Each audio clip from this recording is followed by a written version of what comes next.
Imagine being forced to walk until you collapse. No rest, no turning back. Every stop could be your last. It's not just endurance, it's survival, friendship, morality, and the crushing cost of sacrifice. That's the world the long walk drags you into. And we're here to talk about it with you today. This is Killer Cuts, and your long walk review is coming up.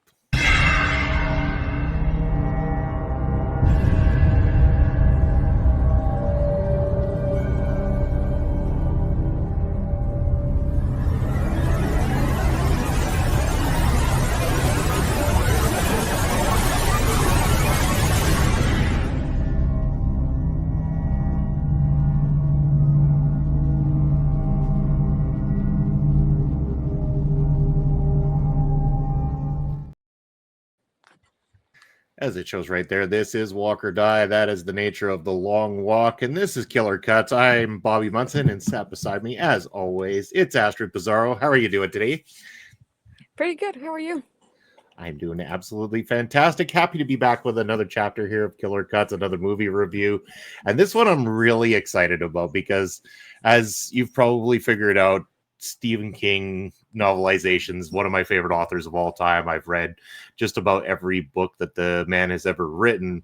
And this is one that I read a long time ago. So I had to do a little refresher on some of the book before I saw the movie because I wanted to see in relation which, how much difference there is. Because a lot of the time when they adapt Stephen King's work, it tends to get a little bit muddy, and sometimes that doesn't make for great film adaptations.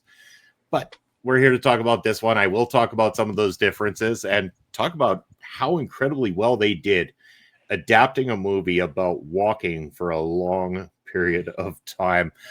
So a little bit of a background here before we kick things off. The movie The Long Walk came out just this last weekend. It's a dystopian survival thriller horror. It is just it's under the 2-hour mark, just over the hour and a half mark. The director's name, Francis Lawrence, who surprisingly, but not surprisingly, known for the work on the Hunger Games series. And this was written by J.T. Muller, adapted from the Stephen King book, albeit though not many people realize this, not under the Stephen King name. Originally, the first book that he wrote, but wrote under the pseudonym of Richard Bachman, now adapted for the big screen. And interestingly enough, as this is happening and the basis of this, even though the book written in 1979, there's a lot of things within this that kind of speak to the current state of the world right now as well too, as this thing goes on. But I want to find out from you, Astrid, just your background knowledge of the book, I guess, going into this, if you knew much going into it, and what your initial thoughts of the movie were. I knew it was an adaptation from Stephen King, but I hadn't really looked up what it was aside from what the trailer told me. So I decided to go really kind of almost blind into going into this one. It's one that I debated watching because I knew from the trailer that it was gonna break my heart at the end, knowing that only one person could survive. um, and no, that reminds me of the Champa theme song, which is not great either. Um, but then I remember that because of my phone carrier, I ended up getting like a discounted ticket, so I went with my partner, and it was very interesting because we both went really blind into the movie in itself. I love the fact that the way the movie is structured, it gives you such a way that you can connect to the characters, even at the little time that some of them get screen time because they get eliminated as this happens. But you're able to connect with them in such a way. But not only that, but the way they connect with each other because they're strangers all going into this competition as well. But the way they connect to each other as they're going through this journey, because I didn't know that they were not going to get any bathroom breaks or any breaks to eat or sleep or anything like that. I thought they would get at least that and just keep walking as it happened. But to be able to go and see the movie and see the fact that they get no breaks whatsoever, that even broke my heart even more. Thinking of like the torture that they have to go through just because they're hoping to get that chance to win this money, and being that this is a world that it's, even though it's a dystopian world, it feels like a world that's not too far from what we have right now at the same time. And the way they talk about the economy, and a lot of people have signed up for this, and it's just like random, and they pick people to be able to get this money, and it means you get that chance to even participate because you don't know if you're gonna win at the end. And I feel like it was gut wrenching at the end. because Yeah. as you start like learning about these characters, you're like, oh, I want that one to win, I want that one to win. I was like, oh, but if this one wins, this one can't win. And it's like there's no like way, like kind of like similarly to like the Hunger Games, that you can have two people winning it. It has to be that one person. So that's why in the end you're like, who do I root for? Because they both have different cases, they will have different lives, that you can see them winning, and it just, you didn't know who to cheer for. And that was like the part that really broke my heart in this whole movie. Yeah, and again, here's the nice thing is that I mean, it's hard to say nice thing in relation to the long walk and stuff like that, but the nice thing is anytime the Stephen King piece of work is adapted by somebody who understands what works about Stephen King's work in the first place, that's why you get that character development. It's why you're rooting for all these different people, because they seem real. And that's the thing. It's like they seem like your everyday people that you would want to root for. They're doing it because they've been put into a world where they feel forced to do it. They, the lack of money, their families are starving, or they've got nothing else in this world. And they're just genuine people that, like, here's an opportunity. I'm going to try it. I've got nothing else to do. I'm probably going to die on my feet anyway if I don't do this. So I might as well at least try to get that money in the meantime. And that's what we're left with. This is a great adaptation because the core focus is on those main characters and their development throughout the whole thing. I mean, you could make, a lot of people could go into the movie experience thinking how boring it would be to watch a movie where people are just walking over and over and over again, but it's those conversations and the way that they rope you in, and then that fear when they get the warnings that it's like they've dropped below a certain amount of time, and they think that they're allowed certain amount of warnings up to a certain period of time, then their warnings actually do reset, because there was mention that the one guy had burnt up his first couple or something like that, and they're like, well, now you've only got one morph to last you for the next 3 hours and everything. So it's really well done. And again, you can't have a movie focused on character development if you don't have people that are really good behind it as well too. And that's the testament to the cast in this. You had Cooper Hoffman at the helm as Ray, Garrity, David Johnson as Peter McVries, Garrett Wearing as Stebbins is the character's name, and then just everybody else in between as well too. It's, from the characters that you like to, of course, the major who you don't like. He's developed in a way that it's like, this guy is a sleaze. And we do get a piece of story that didn't exist in the book about Ray's father. Definitely a different tone and a way that it would set up a completely different ending than what the book had. But as a fan of both, I actually like that they went this direction.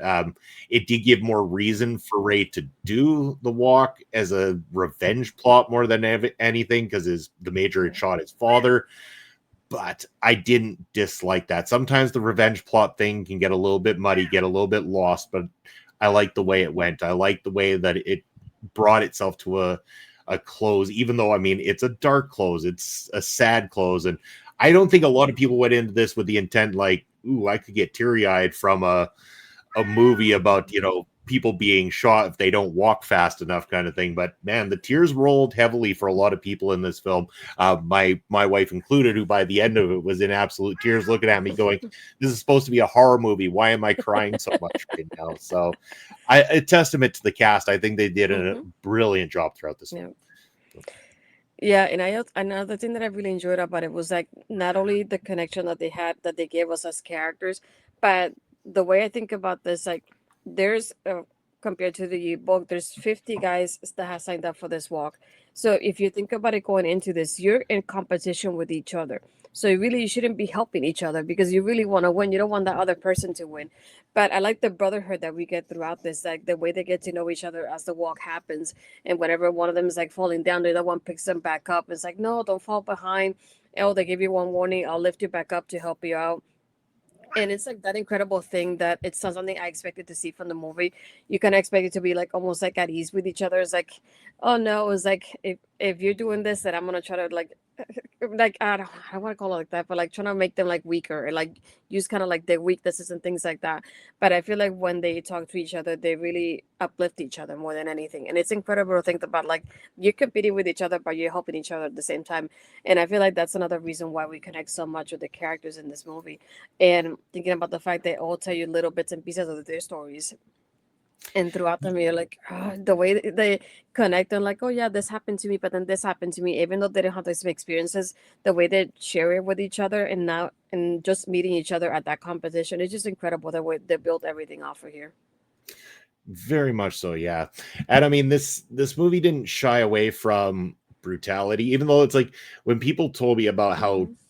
disturbing it was and stuff. The easy way to think about that, and a lot of people go into that mentality that it's gonna be disturbing in the kills and stuff like that. And not so much. It's more disturbing in the torturous nature of what they're going through. Like you talked Hmm. about the lack of breaks, the lack of bathroom breaks, knowing that that is just them walking in their own filth throughout this entire thing. Like, you know, the torture Hmm. that you're going through, knowing that that's your only option to go through this whole thing. And, you know, and there's even that development of as that's going along, you've got these people, and there's always a couple of bad eggs in every crowd, right? Like, and there's a couple of Hmm. them in particular there that are trying to make it worse for the other people involved because they do Hmm. see it as competition. Yet by the time, you know, especially the one main one that's really the problem child in this whole thing, Hmm.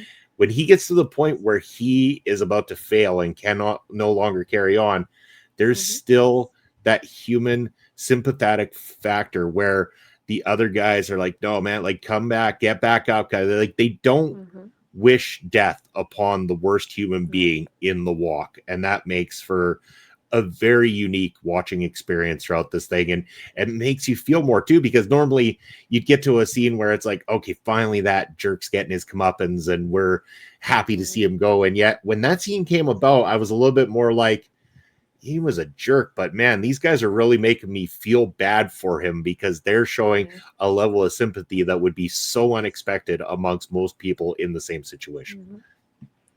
Yeah, and another thing that I noticed too is that how they, as it keeps going, at first they're really like freaked out when the person gets shot, and they keep going like that the first couple, and they get really freaked out. But then more towards the end, when they already know what's about to come, they try to turn around and walk a little bit faster so they can get away from it and not even looking at it, and the way they try to avoid it, and how that changes throughout the movie depending on the person. And there's some of them that they're like, no, come on, we're gonna help you out, and they try to lift each other up as much as possible. And just thinking about the fact that I'm like, if you didn't lift them up, it will, the race will be even shorter, and you will have a bigger chance of winning. And the fact that they don't even think about that, they just decide of like, we're gonna really help each other, and then we're gonna get the like the real winner out of this. And like I said, it's very complicated to even think of like who are you want as a winner when you see each one of them. But because as the group starts shrinking, you're like, okay, there's 10 of them now, so maybe I just pick these two. And it's like, no, maybe this one yeah, has a chance. And it's like you never know which one really does. And I feel that that at the same time gives you the edge of your seat, because you never know how it's really gonna end between Raymond and Peter. You have them both like sorry, yeah, Raymond and Peter. I think Gary, because that's the nickname they gave him. Yeah. But when you think about both of them, you're like they pull your heartstrings in such different ways that you like cheering for one, and then something happens and you cheer for the other one. It's like you have that back and forth between both of them. You never know which one to pick. But again, it's like the way they executed this. Like I at the end, I was thinking, was this really a horror movie? Because it didn't feel like it. It's not often that you get those kind of horror movies that they give you such background characters that you could learn a little bit about everybody, and you get connected with each one of them somehow. And it doesn't happen often in a horror, so when you get to see something like this, you appreciate it as well. I like having a storytelling and having that connection with them. And again, it was just incredible to watch. And I'm glad at the same time I went kind of blindly into it, because I felt like it kept me more interested, because I didn't know much about the movie either. Yeah, and I mean, like the changes again. There's not a ton of changes. Like it. Some of the changes are almost sensible in that sense. So I mean, I'll go through a couple of the major differences between the book Mhm. and the movie here. So one of the glaring obvious ones would be the amount of people in the long walk. So in the book, it's based around 100 people. The movie focused on 50. 100 would be get to be quite a bit. And the problem there is that even with 50, we've got your core people that are the focus, and the Mhm. rest are kind of just there to amp up the, okay, we need to have these bits where we show just how brutal this can get if these people do slow down, if they don't make the warnings kind of thing. So while there is not as much development into the other characters, they are there to spark that extra bit of fear into your main plot crew. But 100 would have got very muddy, and it would have been a lot of just needless taking people out for the sake of taking them out to progress the movie itself. The other one, and this has been talked about on just about every review and everything I've seen, and even shout out to 3C Films, who I believe he actually got on a treadmill to prove the difference between the two things. I think he did his whole review on the treadmill at 3 miles per hour and thought that was tough enough as it is. But in the book, it's actually 4 miles per hour, which ended up, he proved, was almost like borderline a light jog. And you'd imagine that this is days, like, what is it? I think 5 days that they walked for, and hundreds of miles. Like, this is an insane amount of time that they spent at this exact pace nonstop like this. It is wild. So outside of that, obviously I mentioned about Rey's father, a little bit different in the book versus in the movie. And that also means that the ending was different. So in the movie's ending, we actually get the winner, Peter, in the end. Rey sacrifices himself and allows Peter to get the win. Peter then uses his wish that he gets at the end to ask for the assault rifle that one of the army guys is holding, and he uses that to shoot the major, as he wanted to get the revenge on Rey's behalf.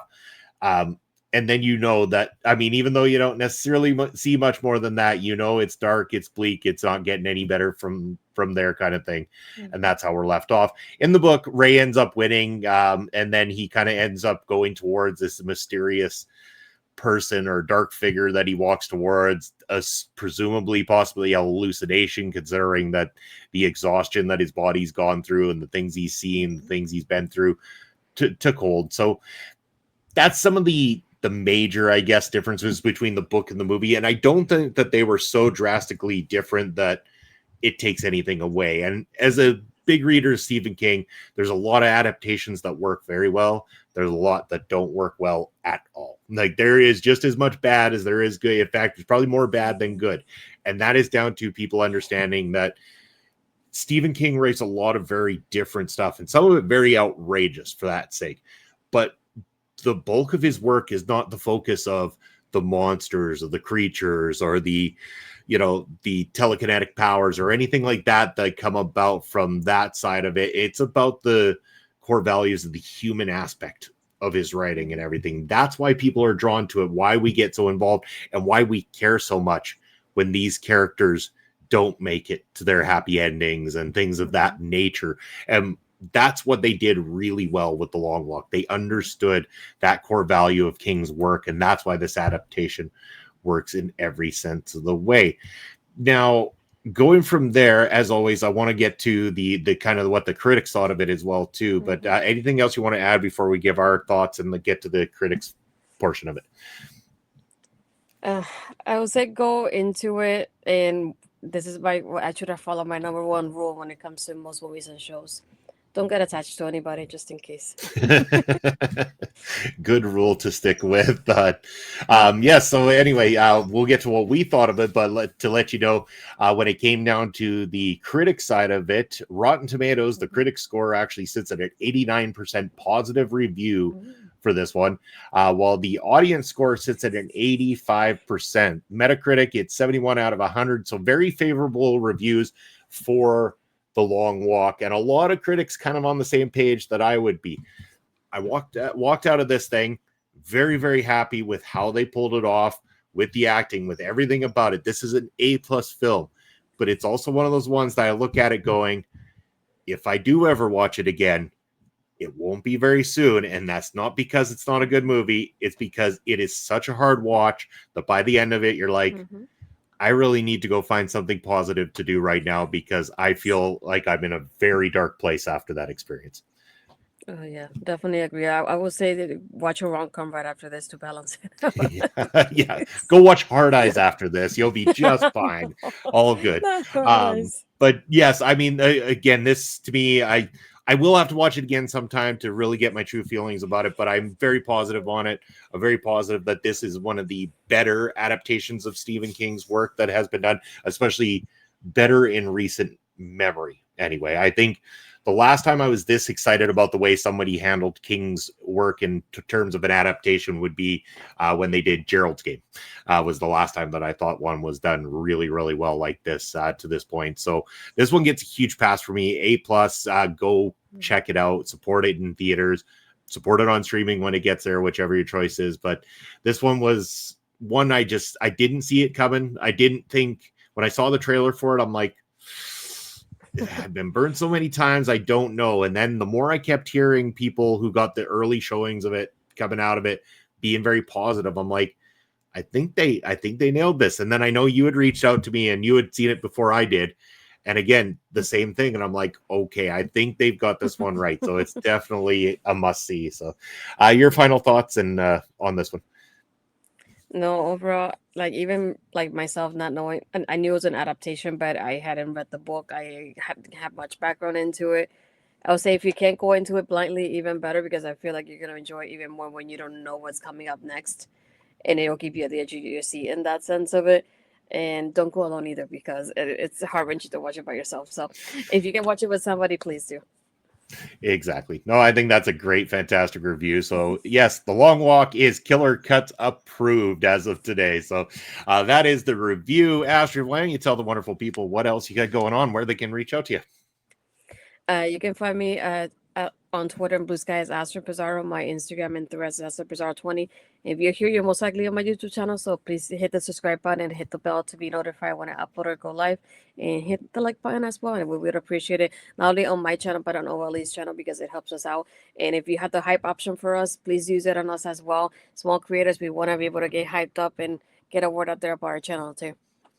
I'm still trying to learn where hype is and how to use it and everything like that. I have a feeling they have not given us any hype here in Canada just yet, but I'm waiting patiently. I'm still promoting it. If you have those hype options and you can throw us some hype points, please do. We really love it. We really appreciate you. But if you can't toss us those hype points, hey, you can always go subscribe to the channel. Like Astrid said, give a thumbs up, ring the notification bell, whether it's on OLE or on Astrid's channel as well too.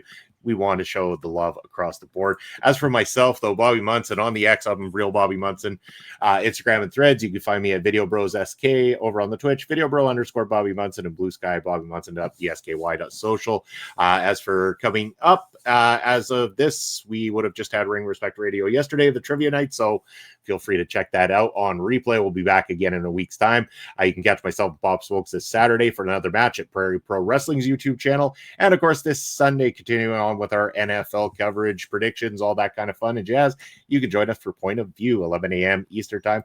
And as we mentioned, OLE Podcast. That's where all the fun is to be had. Check us out across all social medias, including YouTube and Twitch, where subscribes, follows, anything of the sort, thumbs up, comments in the comment section, and ringing that notification bell. It all helps us out, and we appreciate it very much. We appreciate every single one of you.